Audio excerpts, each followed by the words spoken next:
Welcome to the Warp. I'm Jack Rita. In this video, I'm going to be talking about a custom variant that I've made for Cosmic Encounter called Constellations. And it involves a deck of cards, a fairly thick deck of constellation cards that is broken into different player counts. So I've got the 4-player constellation cards, the 5-player constellation cards, and 6 players.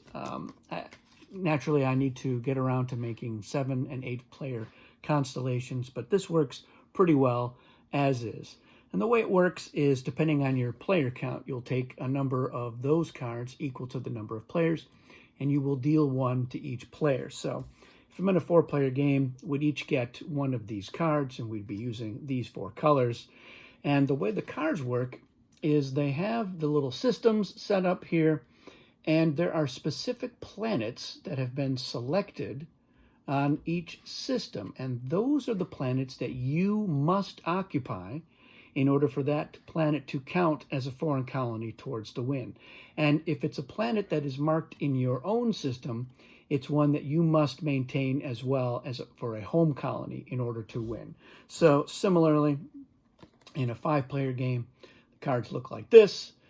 You've got different planets that are marked, and in a 6-player game, again, it tells you which planets that you would have to occupy in order to win the game. So, and notice that in a 5-player game, you'll have a planet, a home planet in here. These are the 4, and the 5th one can be anywhere. Similarly with the 4-player, you definitely would have to have this planet in the red system, but you could have another one in there as well. So you'd have 1, 2, 3, and then you could maybe have 4, 5 in red, or they could be spread out wherever if you were the green player.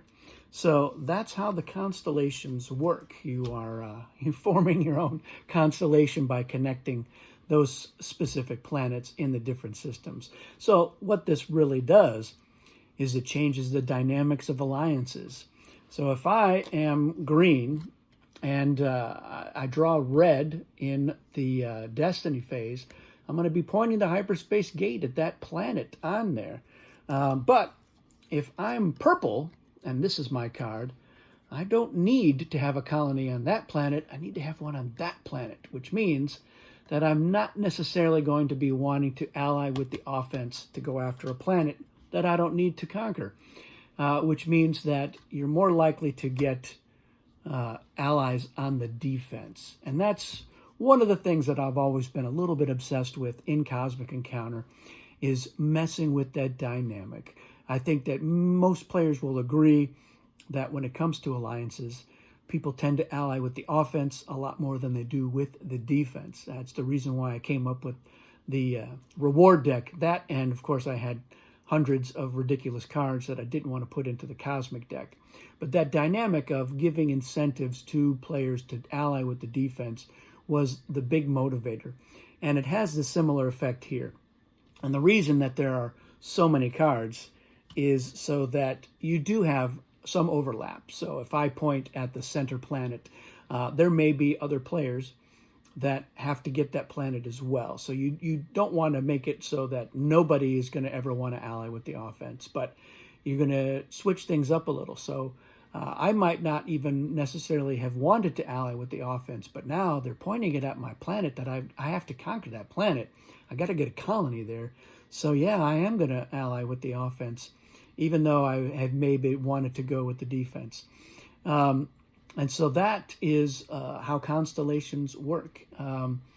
Let me know what you think of this particular variant. Is it something you think would be interesting in your games? Have you ever thought of something in similar vein? Let me know about that in the comments. I'll be putting the link to a deck of these. If people want to make them, let me know. And yeah, that's it for this video. So thanks for watching. We'll see you again soon.